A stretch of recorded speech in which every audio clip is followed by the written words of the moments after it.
aussi l'anniversaire des 10 ans du 308. En mars 2009, les architectes d'Aquitaine pouvaient se réjouir de l'ouverture sur la rive droite d'un lieu de rencontre, de rassemblement, d'une vitrine de l'architecture et d'un pôle de service. Ce lieu, une ancienne friche industrielle réhabilitée par les architectes Julie Fabre et Mathieu Demarien, un lieu voulu par l'Ordre des architectes d'Aquitaine, souhaitant réunir 3 associations au service des architectes et du grand public, s'est épanoui sur la rive droite de Bordeaux. Un parti pris visionnaire de la part des initiateurs du projet, Patrick Baggio, alors président de l'Ordre et son conseil, qu'un autre conseil, présidé par Michel Moga, a pu concrétiser.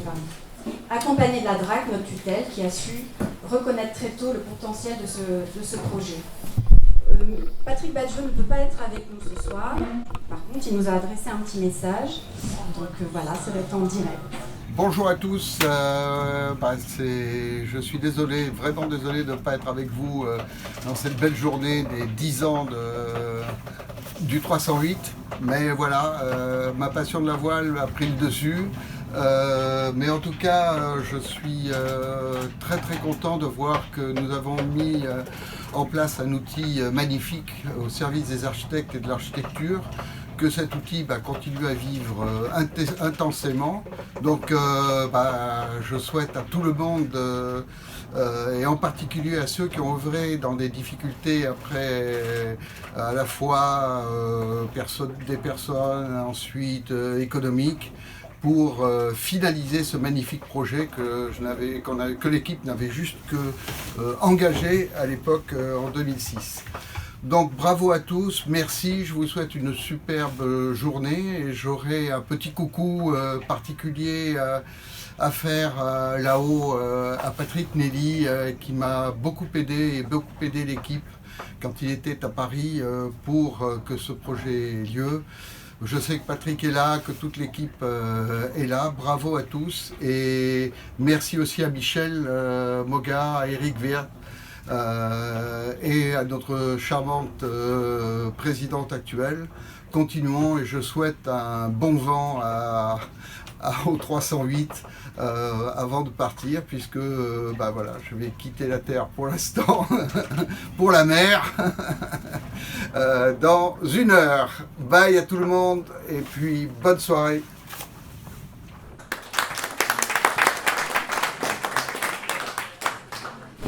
Voilà, 10 ans d'action, de transmission de la culture architecturale.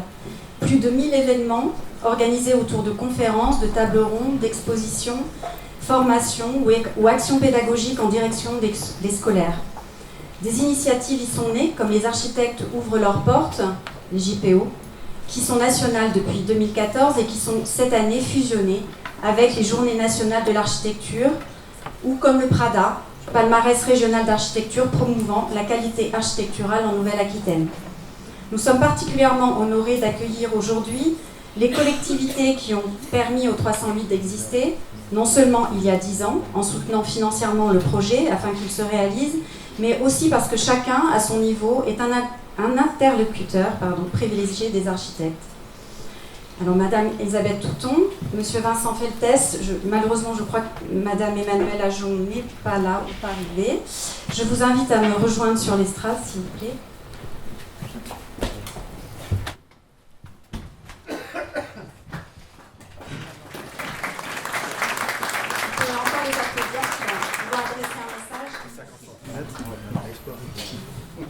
Je suis heureuse de recevoir Elisabeth Touton, donc, qui aujourd'hui remplace Monsieur Nicolas Florian, maire de Bordeaux, qui au dernier moment n'a pas pu nous rejoindre. J'avais un message à lui adresser, donc je lui transmettrai. Voilà. En tant que successeur de 2 maires qui, chacun à leur époque, ont été à l'écoute des architectes et soucieux d'architecture, espérant que nous puissions poursuivre dans cette voie, ce qu'il voudra bien nous dire dans le message, mais j'imagine que vous le ferez passer, qui nous livrera tout à l'heure. Donc c'est à vous de nous faire passer votre message. C'est aussi un plaisir de recevoir à nouveau M. Vincent Feltès, dont nous connaissons la sensibilité particulière pour l'urbanisme et l'architecture, qui aujourd'hui représente M. Alain Rousset, président du Conseil régional. Le Conseil régional d'Aquitaine fut aussi un soutien financier du projet 308. Alors, normalement, Emmanuel Ajoun... Vincent a aidé comme président de la communauté urbaine aussi. Oui, 2 fois. aussi, 2 fois, c'est vrai. Mais vous pourrez justement nous expliquer tout ça. Donc là, on va pas, le département n'est pas là, mais donc c'est pas grave, on va continuer comme ça. Il y a plein de petites surprises depuis le début de la journée.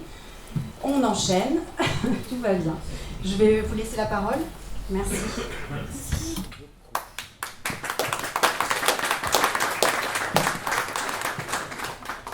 Bon, bonsoir à tous. Je voudrais d'abord vous prier d'excuser Nicolas Florian, qui devait venir et qui a été retardé sur le rendez-vous précédent et donc ne pourra pas être parmi nous. Il m'a chargé de vous dire que de toute façon, il trouverait l'occasion de venir vous voir tous, vous rencontrer Virginie ici en particulier. Je crois que vous lui avez déjà adressé un message en ce sens et venir vous voir pour une rencontre avec l'ensemble des architectes et des professionnels de l'architecture qui sont ici. Alors je tiens tout de suite à vous rassurer, effectivement, il y a des maires qui aimaient l'architecture. C'est aussi le cas de Nicolas Florian. Je crois qu'il sait absolument le rôle essentiel que vous jouez, à la fois dans la construction de la ville, dans évidemment le vivre ensemble aussi, à la fois dans l'avenir de nos quartiers, mais aussi dans tout ce qui peut être innovant, tout ce qui ira dans le sens de la qualité de vie, du développement durable, bien sûr, et que vous êtes parmi les premiers, toujours, à réfléchir à nos questions sociétales et à essayer et à apporter des réponses à ces questions qui sont aujourd'hui très prégnantes, comme toujours, mais en particulier sur le changement climatique. Je sais que c'est un sujet qui vous préoccupe tous dans votre quotidien, dans la conception, la réalisation de vos projets. Et je tiens à vous dire qu'on compte évidemment beaucoup sur vous pour apporter des réponses qui sont... voilà, on a des impératifs sur ces questions-là, et vous êtes des acteurs essentiels sur les réponses à apporter. Que vous dire encore? Que 10 ans, ça passe vite. Je me souviens très bien de ce qui s'est passé il y a 10 ans avec Patrick Baggio, qu'on vient voir, avec toi aussi, Michel. Quand vous êtes intéressé à ce lieu, c'était quand même un pari osé. Vous arriviez de la place Jean Jaurès. Ici, c'était encore un quartier plutôt en friche, hein, c'était un pari. Certes, le tram a été déterminant pour décider de cette implantation, mais je me souviens quand même que vous avez mis beaucoup d'énergie et il fallait y croire, et finalement, ce projet s'est fait. C'est vrai que la ville a participé et vous a aidé, puisque le bâtiment appartenait à la ville et qu'à l'époque, il vous avait été cédé à un prix qui a permis de réaliser l'opération, et on en était ravis. On était ravis parce qu'on a parié, comme vous aussi, sur le fait que le 308 serait non seulement un lieu de culture, un lieu pour professionnels, mais un lieu ouvert sur le quartier. Et c'est le cas, vous vous ouvrez même aux plus jeunes, aux écoles, enfin à beaucoup de populations. Vous organisez des débats, vous organisez des tas de concertations, voilà, qui concernent les habitants, et ça c'est bien. Et c'est une chance pour ce quartier. Donc, ravi de tout ça. Bien sûr, c'est une réussite, ce 308. Vous l'avez évoqué, le nombre de manifestations, tout ce qui s'y passe, à la fois pour vous et surtout pour vous, architectes, mais aussi pour tout ce qui est l'architecture. Bordeaux est une ville qui aime l'architecture. Le 308 en est devenu un lieu majeur, au même titre qu'Arc-en-Rêve, voilà. Et ça, c'est grâce à vous tous, à l'énergie que vous avez mis.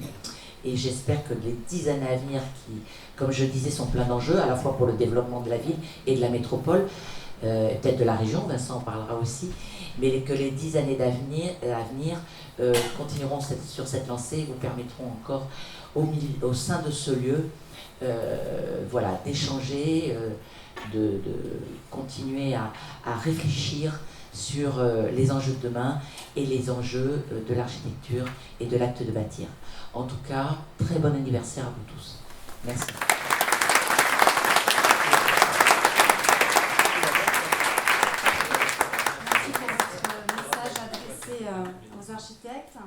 Je vais passer la main maintenant à Monsieur Vincent Feltès, si vous voulez bien.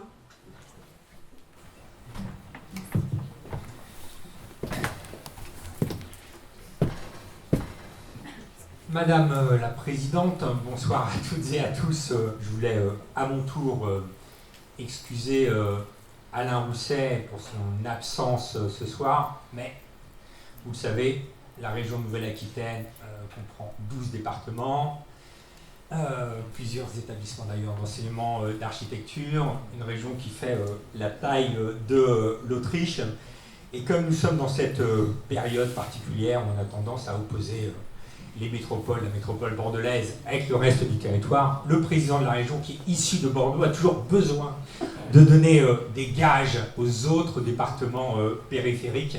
Et donc, c'est pour cette raison qu'il ne peut pas être avec nous ce soir, mais qui m'a chargé de vous communiquer tout son soutien, solidarité, importance. Vous l'avez rappelé effectivement, quand le 308 s'est mis en place, il y a eu plusieurs financeurs, dont le conseil régional, sur un montant qui devait être de 50 000 euros à l'époque.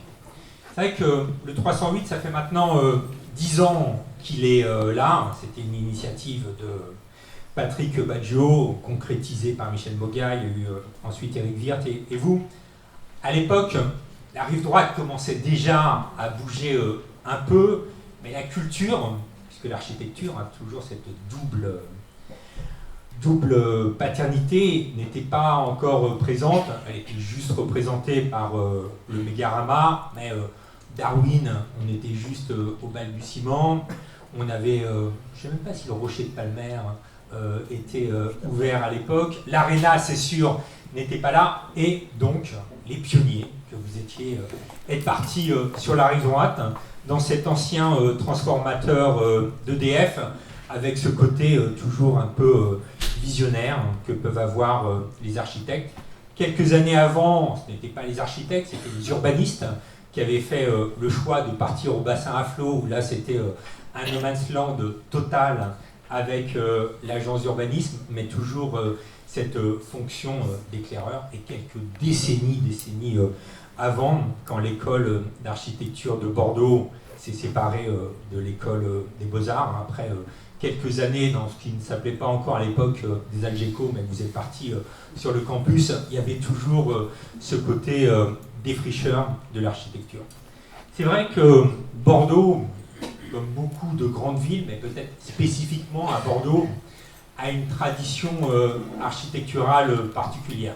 Bien sûr, toutes les façades du XVIIIe siècle, pas forcément fait par des architectes bordelais, à l'époque ça ne fonctionnait pas comme ça, mais nous avons ce patrimoine, l'invention de ce qui est quand même le plus bel objet au monde de développement durable, à savoir les échoppes, une compacité incroyable, un coût faible, une mixité sociale importante et souvent la nature présente au bout des échoppes avec les jardins.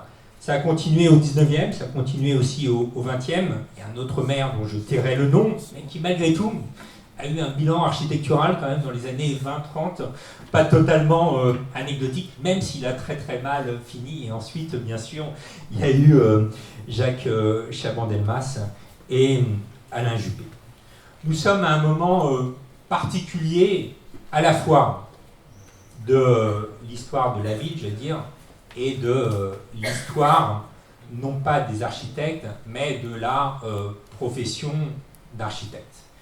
Il y a quelques années, j'avais commis pour la ministre de la Culture de l'époque, Aurélie Filippetti, en avril 2013, un rapport sur l'évolution de l'enseignement de l'architecture en France. Et à ma grande surprise, beaucoup de préconisations ont été suivies, donc je suis un peu responsable de ce qui s'est passé ces dernières années. Mais je veux dire, nous sommes à un moment particulier. Parce qu'à la fois, il y a beaucoup de jeunes architectes qui viennent d'avoir prêté le serment. Je veux dire, c'est la profession clé dans les années qui viennent. Clé parce qu'il y a une articulation entre la partie de créativité, la partie de technicité, la partie écologique, la partie sociologique, dans les bouleversements que l'on connaît vous avez un rôle de super agrégateur, d'assemblier, d'inventeur absolument fondamental, et un moment où tout bouge très vite, la manière dont la ville se construit, la manière dont on vit, l'intimité qu'on ressent, le temps qu'on passe, est absolument fondamental. Donc à la fois, il y a cette profession qui est magnifique. En même temps, comme dirait notre président, on ne peut pas ignorer que c'est une profession qui est plutôt malmenée en ce moment. Malmenée du fait, d'ailleurs, des textes de loi récents, qui ont changé un certain nombre de choses sur les 170 mètres carrés, malmenée par rapport aux promoteurs qui vont de plus en plus loin, et je pense, je crois, en tout cas j'ai essayé de le faire quand j'étais président de la communauté urbaine, et j'essaye d'œuvrer aujourd'hui comme conseiller régional, parce que malgré tout, la région a aussi un rôle non négligeable sur le bâti, sur le lycée, qu'il est du devoir des collectivités locales de faire en sorte que vous, les architectes, soyez bien traités, soyez préservés, que les pourcentages soient bien là et qu'à un moment, vous ne soyez pas emportés dans le maelstrom. Heureusement, la mode n'est plus au partenariat public-privé, mais dans cette espèce de chose où vous vous retrouvez dans un groupement où justement, vous ne vous retrouvez pas. Et donc ça, je pense que vraiment, tous les élus que nous sommes, nous devons être extrêmement attentifs à ça, parce qu'on connaît les néo-constructeurs de villes, les grands groupes qui nous expliquent que la ville durable c'est comme ça, que la smart city c'est comme ça. On connaît aussi les logiques économiques qu'il y a derrière tout ça, mais il y a vous qui avez ce rôle fondamental et qu'on doit absolument, je reviens sur ce terme, aider, accompagner, y compris dans la manière dont on rédige les appels d'offres, dans la manière dont on fait les concours, parce qu'on sait bien que les choses, pour vous, peuvent être ou terriblement exaltantes, ou bien plus compliquées, parce que quand vous êtes dans le rapport de force interne avec le promoteur, les financeurs et tout, si nous, on n'est pas là pour faire en sorte que ça se passe bien, ça peut être délicat. Donc ça, c'est le premier point particulier dans l'histoire de la profession d'architecte, avec ce moment où vous êtes les bonnes personnes au bon moment, au bon endroit, mais où il faut qu'on vous accompagne. Il y a un deuxième point qui est l'histoire de notre ville. Une ville et une métropole qui a effectivement beaucoup évolué ces dernières années, qui va continuer à évoluer fortement. Je cite toujours ce chiffre, hein, la Bastide aujourd'hui c'est à peu près 15 000 habitants, on devrait passer à 45 000 habitants dans les 12-15 ans qui viennent, quand il y aura Brazza, quand il y aura Bastiniel, quand il y aura toutes les opérations d'Euro-Atlantique. Et en même temps, même si j'ai participé au lancement de ces grandes opérations, je ne peux pas m'empêcher de me dire, est-ce qu'il ne faut pas qu'on revienne à une échelle plus douce, plus dense, plus compacte, plus bordelaise, entre des opérations à 50, 150 logements, mais pas plus que ça, et où d'ailleurs vous trouverez votre place. Et je pense que c'est quand même un des enjeux que l'on a dans les années qui viennent, sortir de ce que j'appelle de manière un peu dure, mais sortir un peu de cette tendance du copier-coller des grandes métropoles, parce qu'on a tous eu les mêmes leviers d'action, la grande vitesse, les grands équipements, la reconquête des fleuves, les grandes opérations, on a tous eu les mêmes star architectes et ainsi de suite, pour revenir peut-être à quelque chose qui prend plus en compte ce que nous sommes, ce que chaque ville est. L'histoire de Lyon n'est pas l'histoire de Bordeaux, n'est pas l'histoire de Nantes. J'avais une discussion justement avec l'un d'entre vous il y a quelques semaines qui me disait que Jean-Louis Froment, donc, qui a été directeur fameux du CAPC, avait été élevé à la campagne et que quand il programme l'art contemporain du CAPC, il est aussi inspiré par les rangs de vignes et ainsi de suite. Et comment cet extérieur naturel revient dans la ville. Et je pense que c'est ça qu'il faut que nous arrivions à faire dans les années qui viennent, cette espèce, non pas de localisme, c'est un terme connoté politiquement, mais cette espèce de retour à la douceur bordelaise, à ce qui est notre patrimoine bordelais.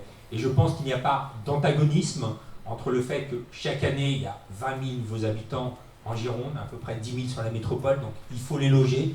C'est un défi extraordinaire, mais il y a peut-être une tiers-voie à inventer pour que ce logement soit dans cet état d'esprit bordelais, dans cette espèce d'élégance bordelaise. Donc voilà les quelques mots que je souhaitais vous dire. Puis vous avez des choses merveilleuses à faire, vous avez des choses extraordinaires que vous avez faites. Donc longue vie à vous toutes et vous tous. Merci.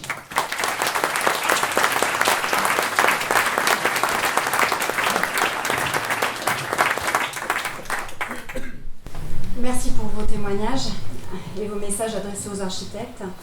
Le 308 est certes la maison des architectes, mais il est surtout et plus que jamais un lieu de rencontre et de partage avec l'ensemble des acteurs du cadre de vie et les élus qui impulsent les projets.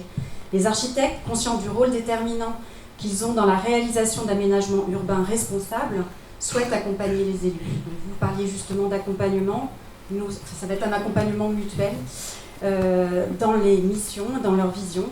Je vous remercie d'avoir accepté notre invitation et vous invite à regagner vos places dans la salle. Il y a un deuxième temps pour cet anniversaire, c'est 2019. On a parlé de 2009. 2019, c'est un concept fédérateur autour d'une dynamique régionale qui est célébrée aujourd'hui, la dynamique 308+, porteuse d'un travail collectif à la dimension de la Nouvelle-Aquitaine pour une plus grande visibilité de la création architecturale régionale. Dynamique qui sera mise en lumière tout au long de cette année, portée par 120 architectes bénévoles, 16 permanents mobilisés au sein du Conseil régional de l'Ordre, des 4 maisons de l'architecture et des 2 centres de formation, dont je vais appeler maintenant les présidents à venir me rejoindre. Merci de les accueillir. Paul Roland pour le 308 Maisons de l'Architecture. Sophie Bertrand, qui est coprésidente avec Béatrice Fournet-Raymond pour la Maison de l'Architecture du Limousin. Céline Tardieu, coprésidente avec Carole Boniface pour le pavillon Maison de l'Architecture à Pau. Patrick Vétier pour la Maison de l'Architecture de Poitiers. Denis Latour pour Mage Formation. Et Philippe Munier pour Mage Poitiers, représentant la présidente Bénédicte Méniel. Donc, comme je vous disais, des événements liés à cet anniversaire vont se dérouler tout au long de l'année, aujourd'hui à Bordeaux, mais également le 11 juillet à Limoges, le 12 septembre à Poitiers et le 24 octobre à Pau. Le 308 était une aventure, le 308+ en est une autre, dont nous serons tous les acteurs dans les années à venir. Est-ce que vous pouvez nous dire en quelques mots ce que représente la dynamique 308+ pour vous? Par qui? On commence par qui? Allez, je démarre. Moi, j'ai préparé quelque chose. Il y a beaucoup de choses qui ont été dites. Le plus formidable, je crois, c'est se retrouver dans un même lieu. Hein. On était quand même éclatés, même si on était très bien rue Jean Jaurès. Donc, spatialement, déjà, c'est ça. Et je voulais dire juste un petit mot sur le bâtiment. Pour moi, c'est un lieu de transparence et de porosité. C'est des termes d'architecte, mais c'est quand même la réalité. Avec des espaces de vide et de plein, la cour, l'agora, des volumes plus fermés, des convergences de la lumière qui rayonnent de la voûte, des façades, des séparations vitrées, et convergent pour remplir le centre du bâtiment. C'est peut-être ça notre but, c'est remplir ce vide. Et c'est un lieu d'échange, bien sûr, et d'ouverture, ça a déjà été dit, qui favorise les rencontres pour le centre de formation, MAGE. C'est en 2009, on avait 170 stagiaires. En 2014, on en avait 560. Et en 2018, on en a 1100. Et je pense qu'on rayonne maintenant au niveau de la qualité de nos formations au niveau national. Et je pense que c'est dû aussi à la synergie qu'il y a dans le bâtiment. Donc merci le 308 et puis Gohan, voilà.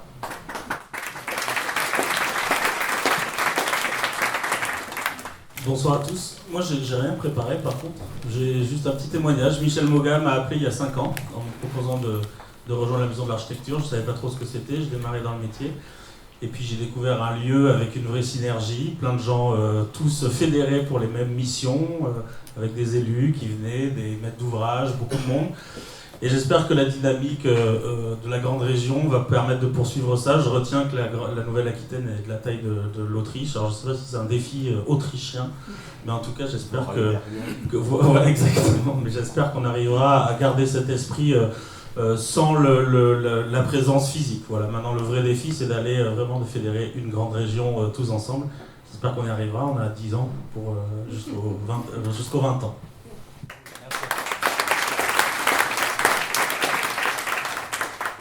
Bonsoir, je m'adresse particulièrement aux jeunes architectes inscrits et qui ont prêté serment. Si on part du principe qu'un architecte isolé est un architecte en danger, je les convie à venir nous retrouver et partager cette dynamique et se rencontrer dans ces 4 pôles et ces structures.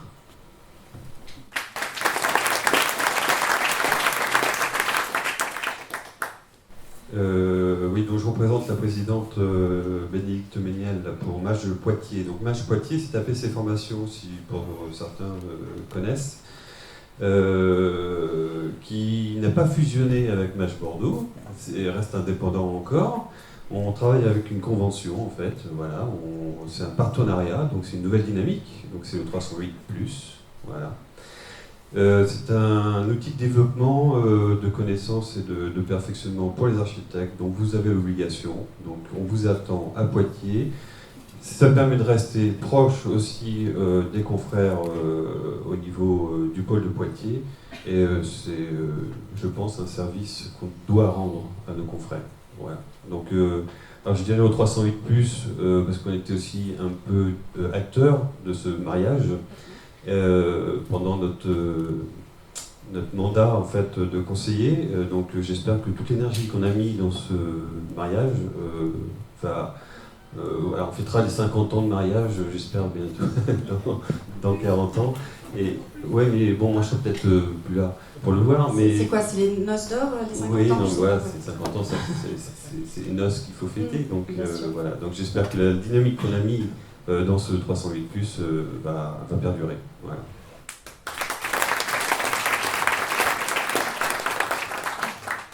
Donc le 308+, c'était surtout l'accueil, je trouve, des nouvelles régions et aussi de ma maison d'architecture. C'était le réaccueil. Et ça a donné plus d'échanges et plus d'idées entre la métropole et les territoires, qui sont très dynamiques aussi. Voilà.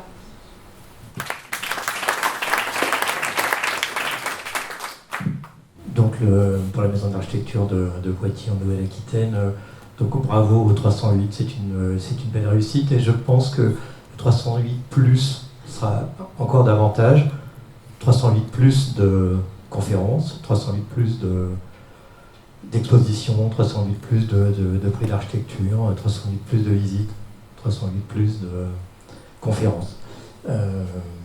Voilà, je pense que c'est un beau challenge et je pense que les 4 maisons d'architecture au sein d'un même projet, c'est une belle idée, c'est un bel avenir pour le 308.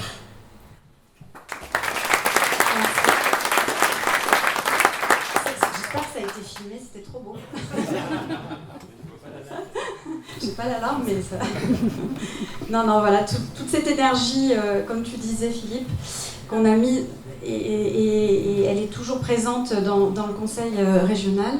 On a soutenu ces pôles, on continue à les soutenir, donc en se déplaçant justement tout au long de l'année. Et toute cette énergie, j'y crois moi, donc je suis sûre qu'on peut la mettre aussi au 308+. Donc je suis convaincue de ça. Voilà, c'est un message. C'est un message, mais pour tout le monde. Je vous remercie. Maintenant, nous allons passer à la conférence. Je vous remercie.